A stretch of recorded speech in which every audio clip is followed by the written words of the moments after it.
Good evening. Today we continue from where we stopped on Sunday at 3 p.m. But I want to backtrack a little and explain to you the COVID process so that you can avoid it and you will have intelligent understanding. Fear will go out because when you know something, you can deal with it rationally. So COVID infection is caused by SARS-CoV-2 virus. It enters the body usually through the nose, throat, and the COVID protein, S protein, attaches to the ACE2 receptor, which is found in the upper respiratory tract. And depending on where else the ACE2 receptor is more distributed, so you already know, maybe knowing that people with diabetes, because of the fat cells, and people who are obese tend to have more of the ACE2 receptor. So those who have comorbidities need early treatment. Everybody needs early treatment, but those who have comorbidities like diabetes, hypertension, immunological problems need renal issues, past cancer treatment or whatever, need early treatment more. So one of the questions we were ready to answer was how to prevent lung damage.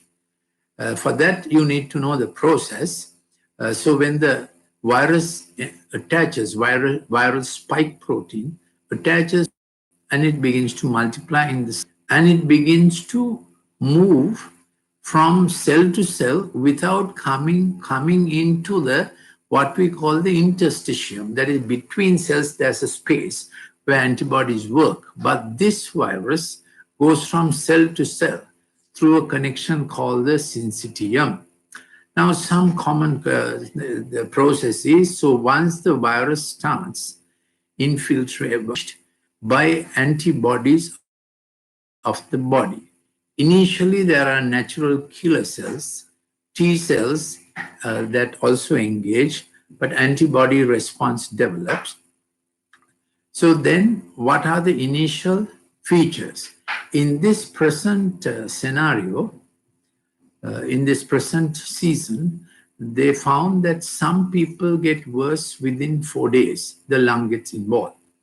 Second scenario they found was that people seem to be all right, but on the 8th day, 7th evening, often in the 7th night, they get difficulty in breathing.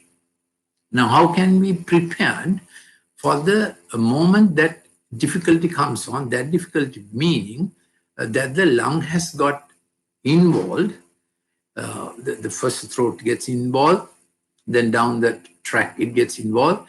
When the lung gets involved, how can you know it early? To form thrombosis, that is blood clots. So here is the progression. The virus enters the throat nose area. Then virus begins to spread inside the respiratory epithelium. And by that time, you may get fever or you may not get fever. So one question asked was, will you always get fever? You may not get fever. So the fact that you're not having fever is, you can't say I didn't get COVID. Important thing is if you had a first level close at hand contact, speaking to someone virtually face to face without keeping your distance. Now you're asked to do double mask and even face shield, even going to the supermarket or whatever it is. So you will best know that you did have a close contact. So when in that scenario, what often people said is before the temperature came on, they felt a real feeling of unwellness, that energy drained out. There is a moment or there's an hour that happens, you must recognize it. There is quite a characteristic felt I can't do anything kind of feeling. Then you may recover, gather strength and so on.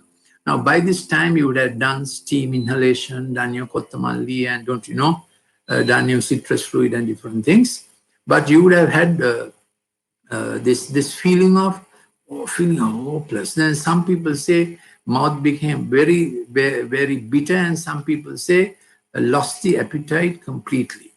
It may happen later or it may happen. Then, of course, fever may be there.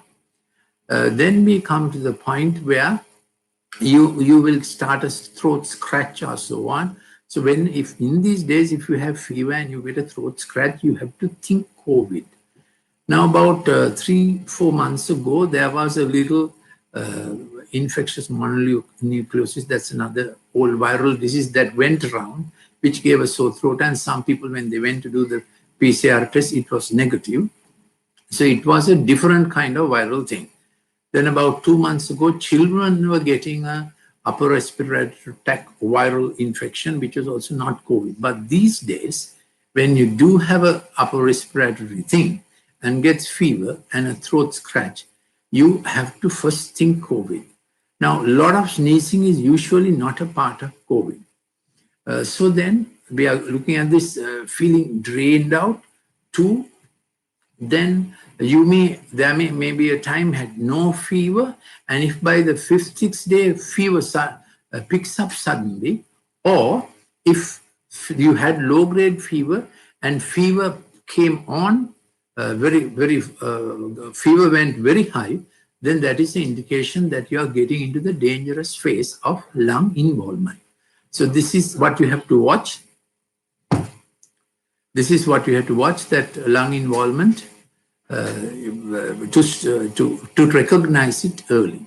So there are other thing in this present episode. Some people got loose stools because ACE2 receptors in the gastrointestinal tract, alimentary tract got involved, and you may get a diarrhea. The cough may be productive, may not be productive. Then other dangerous sign is you initially have a throat scratch, then you have a superficial cough, then a day may come you feel like you have to constantly do that. Now, while those symptoms are, then if there's a sudden headache, then you have to know that there might be something more happening even in the brain. Then you know at these stages you must definitely see a doctor, call on a doctor. Now, I have an early treatment schedule available. By the way, I'm Dr. Lalit Mendis. My last substantive post was as head of Department of Pharmacology in a state medical faculty. That's why I have been speaking a lot on pharmacology. If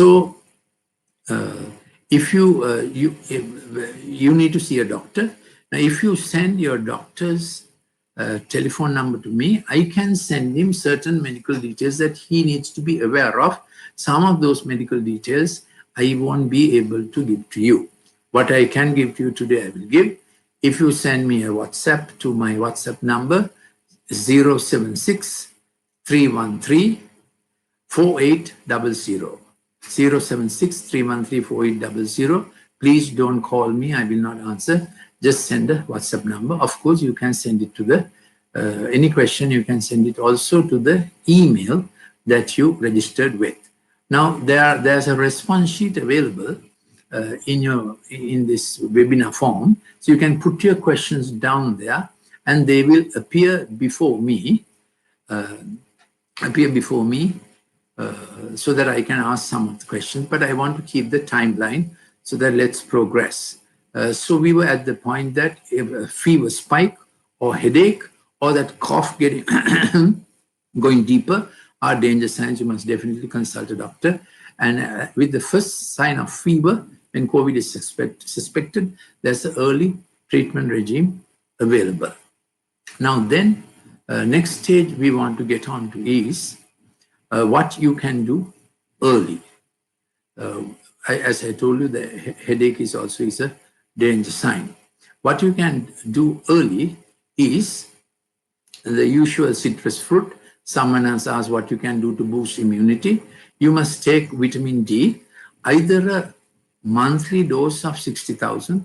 There are strong preparations of cholecalciferol D3, 60,000. It looks like that old yellow colored, Moragullia kind of thing. You take it at the beginning and daily take 4,000 units. Then you need to take zinc. There's a tablet called zinc. That's 50 milligrams. vitamin D and zinc are useful. It in fact affords some immunity as well, because in the body, in the COVID process, the body begins to react to the spike protein and other antigens in the virus. So there's an immune inflammatory reaction that goes up like that. Then in it, molecules called interleukins are involved, and one of the most nasty interleukins is IL-6, interleukin 6. And there are different tumor necrosis factor and so on. And then it peaks, and in this well-designed system, there is also how to resolve. The body has a mechanism how to resolve what inflammatory attack that came. You resolve it with pro-resolver molecules, specific pro-resolver molecules, SPM. Now, one such is interleukin 10 and interleukin 4.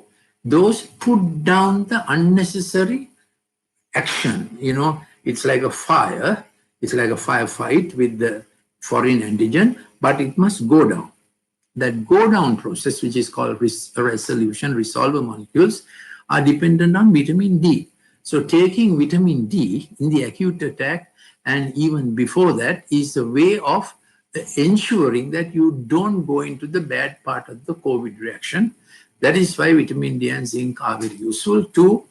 Vitamin C, 1000 milligrams is also useful, because vitamin C was found in other trials to be effective against respiratory infections. Then in some trials, they found if you take a low dose aspirin, that the thrombosis process will not work. The body will not get into the lung will not get into the thrombosis process. So remember, those can be taken early. There are some other things that can be taken early. Some I can tell you on webinar. Others, you have to get your doctor to send me the doctor's WhatsApp number, then I will send it to him, because some things I can't give it to layman, because your doctor has to decide on certain kinds of drugs, whether he will give it or not. But what you must be aware is there are early treatment possible to stop getting a COVID lung. Having got COVID infection, you don't have to have a COVID lung, or you don't have to have the COVID infection infiltrating your lung. It can be stopped before that, which means you will not get hypoxia, that you don't have to get low oxygen, you don't have to get that lung phenomenon, which is actually not a pneumonia, it is a pulmonopathy. Let me explain what happens when the COVID virus has gone down into the lung tissue. I have explained this before, I want to explain it today also. This is the alveolus, you know, those little air spaces into which you breathe the air in, and oxygen has to go into the blood vessel like that, and carbon dioxide in the blood must come out. So when the COVID attack happens, or the COVID reaction happens to the spike protein, body makes antibodies, and in the membrane between the alveolus and the capillary, which is called the alveolar capillary membrane, this black thing I'm demonstrating, this gets thicker and thicker with the immune inflammatory, what we call the exudate. In that there are cells, there are antigen-antibody reactions, substances called cytokines and so on. So then what happens is the oxygen can't go into the blood, carbon dioxide cannot come in. At that stage, the the arterial oxygen will begin to drop. So the important thing is, from the time you have this fever and so on, and there's quite a bit of delay now for PCR testing to come. Remember, before you should do a PCR test, but before it comes or before you go for it, you must be in touch with your local usual doctor, family doctor, and do what he says to do. And I like you to tell him, if he wants to learn, if he wants to get to know a little more information up to date, what the trials are doing, to ask him to please send me his mobile WhatsApp number. Some of them may be my students in the faculty. So when this membrane gets thick, oxygen can't get in, carbon dioxide can't get out.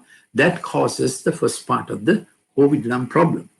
Then what you should do is from the beginning, bit of fever and not feeling well, you must do your breathing exercises. What does that mean?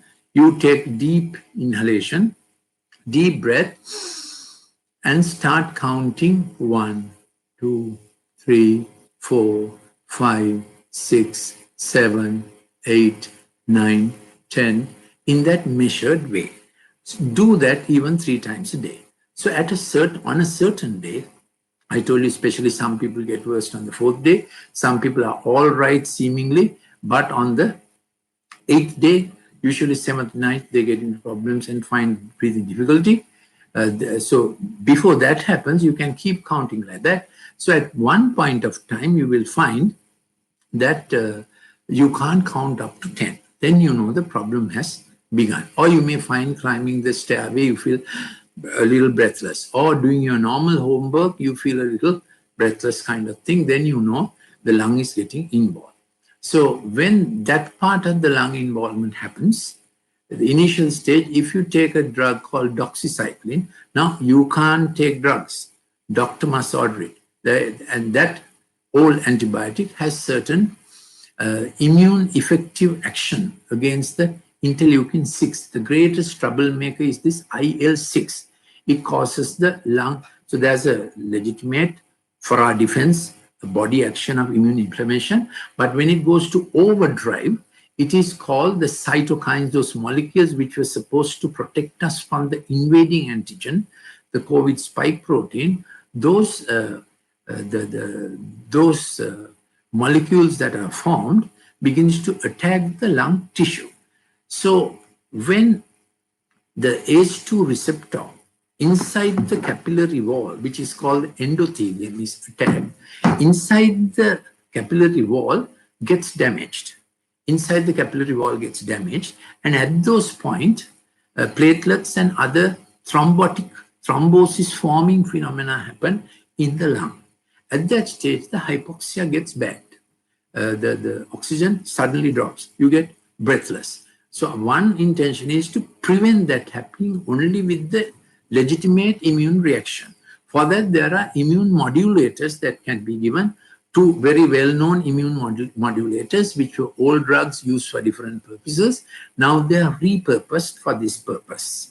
So though that information I cannot tell in a public webinar, you must get your doctor to contact me. I mean, it's all free. I will just tell him, send what I have prepared for what a doctor should know.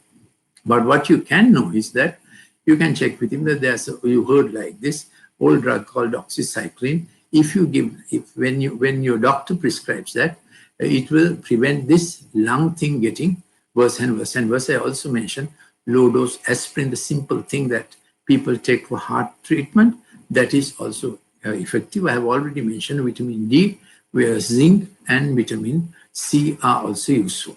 Then there's another old drug, promethazine. It's a histamine 1, histamine 2, H1, H2 receptor inhibitor.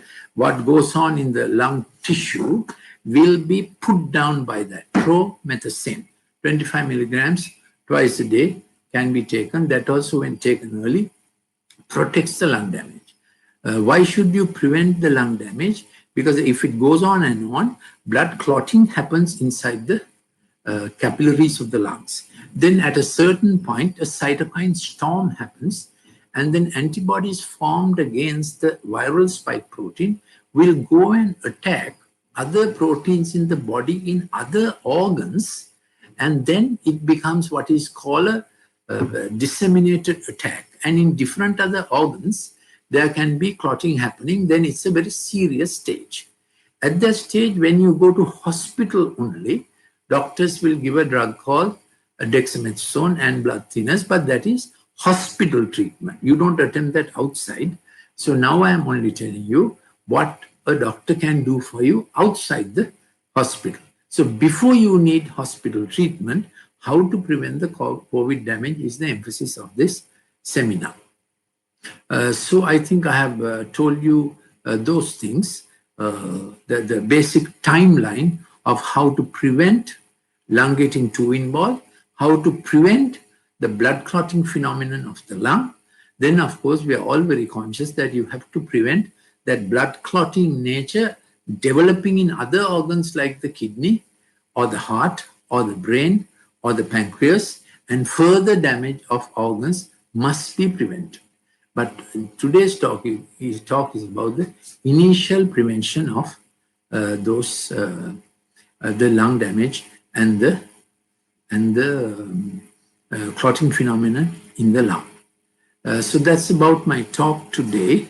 Are there any other? There's a question: what is the medicine we can take to boost the immunity?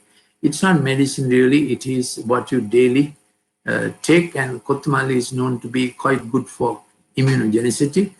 So I have based my talk on the fact that though it may be some kind of other fever, you better be careful that when a throat scratch is there, treat it like COVID and go to your doctor and ask for the early treatment that is available, which can prevent your lung getting damaged, which can prevent you needing oxygen, which can prevent you having to go into intensive care unit and needing ventilation. All that can be prevented by taking early medicine. Then, of course, as I told you, people with diabetes and people with hypertension, kidney disease are more prone to COVID getting worse. It is also known that men get more severe attacks. Then certain blood group has a predilection to get a bad attack. So those you can't help, you're male or female, your blood group is done and finished. So that's most of my talk today. Then I want to move into another problem of this time. That is how you deal with your children. I get a lot of children requests from parents. Dad, I have to say that there is a time you must get close to the son and daughter because they are losing motivation. They are a lot online. So this was my research subject for the last 5 to 6 years. I presented my what shall I say, innovative method of treatment called empathic motor therapy, how to use grips and ropes to keep children in their studying mode. And that seminar is available on print. I can send you the e-soft version, the e-copy version to you. If you would send me a WhatsApp number, or you please write to the email with which you registered, we can send you that document.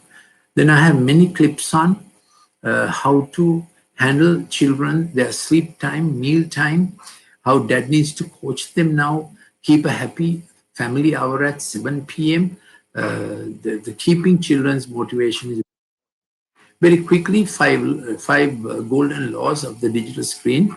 From 6 p.m., the body begins to secrete melatonin. So to see sundown is very important. Kids playing outside on a grass patch, at least catching sundown from the window is important. Don't be on the screen at that time. Prohibit screen from about 5 to 6, They need to catch sundown and get ready for their night time of brain preparation. It is all design. I believe a very wise designer has given this to us very well. We should not get it messed up, and we need to encourage our children on that. So after 6 p.m., minimize digital screen activity. Now I know that some schools have online classes, and even tuition teachers have online classes after even 9 p.m., which is not a good thing. Then, as I said before, please try to get an old laptop, which is not smart screen, not pixel screen, but LCD screen, or old desktop for your work, because smartphones, iPad and tab are very pixel intense. PPI is very high. So you need to take care of that. Then what you need to know is that at meal times, please don't use the screen. Meal time is the good habit forming time. Whatever you do at meal time, it becomes a habit. So let's form good habits at meal time. Then you must get them into the studying empathic executive mode, working with their prefrontal cortex. So prefrontal cortex works on attention, that is involved in all the studying and planning, initiation, navigations, successful in conclusion, good reward. So I have done 192 clips on these subjects. You can have them one by one, all free, if you would contact us and keep contact with us. So at mealtime, you can't be using the screen, which means you can't be using your smartphone. Otherwise, people will pick it up. In Sinhala, we say, "Ovadenu parahata tama sammate pita sita." You can't be like the crab, going crooked and teaching children how to go straight. Even their sleep time is well kept. They have their NREM sleep without dreams and REM sleep with dreams, 4 cycles of it. And that's how the brain gets ready. Brain has a system called the glymphatic system, where glial cells of the brain move, removing additional neurochemicals and so on, gets brain ready for next day. Not only that, storage of brain function, the memory, RAM memory, is transferred into deep memory, so to say, with that melatonin action on the brain. Then the child wakes up in the morning very refreshed. Even if an adult is too much on the screen in the night, you'll wake up in the morning having not had your proper physiological sleep. Then the other fact is that reduced LED light where your child is studying, no LED light in the bedroom or in the washroom, because the blue frequency of the LED light affects memory, affects sleep, disrupts melatonin action. Then early morning, wake up with sunrise is important for the day program to be set off. If you or your child wakes up with a kick start at 8 a.m., missing sunrise, when you wake up like that, then the body has to suddenly get its chronobiology going, which is not good, which predisposes to diabetes and different other things. So remember that also. There are many other things about the digital screen. What you should do is try to get this book when shops are open, from Saraswati Bookshop or Vidyapa Bookshop or our own bookshop down Serpentine Road. It's available online also. This Screen Smart. Then I have this book, which is this, Let the Children Come to Me. Then Parenting Heart and Brain in a Digital Age, very important topic. How to coach your child. Dad, you have to be involved in it, because mom makes it daily safe. Dad gives the next step and next stretch.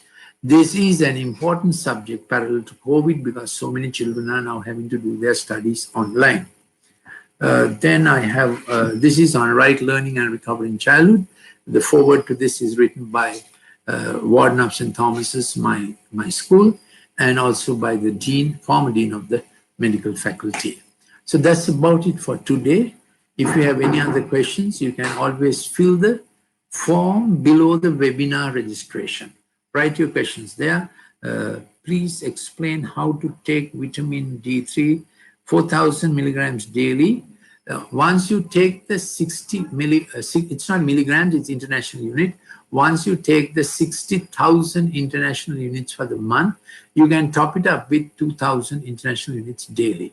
Then add to it add to it zinc, the tablet of zinc every day, because zinc has a particular immunogenic action, especially against viruses. That metal zinc is protective. There are other zinc preparations connected with brand names, which I normally don't mention in a webinar like this. They're also okay. Yes. Any other questions? You can send if there are any other questions. Yes. What is the quantity of vitamin D and zinc tablets? So vitamin D daily dose is 2,000 international unit. Zinc tablet is 50 milligrams. Doctor, is vitamin D has to be taken in what dosage? We are taking 1,000 on daily basis. That should do, but supplement it once a month with a 60,000. Okay, supplement it once a month with a 60,000. As I explained to you, when the immune inflammatory reaction is going up, there are certain molecules to bring it down. Those molecules are dependent on vitamin D. That's why in the first wave they found vitamin D deficient people did not do well. Then our country, many people have got BCG. BCG vaccine is also protective against this viral infection. BCG promotes cellular immunity. I think that's about it for today. few more questions to be fielded. What can be done first when we contact COVID patients? What can be done first when we contact COVID patients? Of course, you should have been careful to keep your 2 meter distance, double mask, face shield. Even going to a shop nowadays, you must keep your face shield on. Always keep a sanitizer and keep your fingers to yourself. Wherever you go like this. You look like praying, but that's okay. Go like this, so that you keep your fingers to yourself. If your face shield is on, you don't touch. So when you go out and come, it's always good to do steam inhalation, deep steam inhalation without burning your nose. Some people do kotamali inhalation also. Then drink some kotamali. It is recommended even in government treatment centers. Coriander is used, a thick solution of coriander. What else should you do? Then take your, anyway, pear, guava has a thing called quercetin. So a daily dose of good fruit is good for immunity. But as I said, vitamin D tops up your immunity. Yes, even pineapple has a thing called bromelain. Less you remove the skin of pineapple, it's more contributive to immunity. Yes. Any other questions? What can be done to prevent lung disease? That's what I said. What can be done to prevent the lung disease? There's early treatment available. Get your doctor to send his WhatsApp number to me. I will tell what he needs to know, which I cannot tell other than a doctor. It will not be right. But there's an old antibiotic called doxycycline, which has been used for a long time. That also prevents the lung damage. Then a little low dose of aspirin, which is usually the cardiac dose, that also prevents lung damage. That's what I can say. Then vitamin D and zinc I have told again and again, that can prevent lung damage. That's it for today. We hope to meet with you again soon. Send your questions. So thank you for listening. I trust this helped you.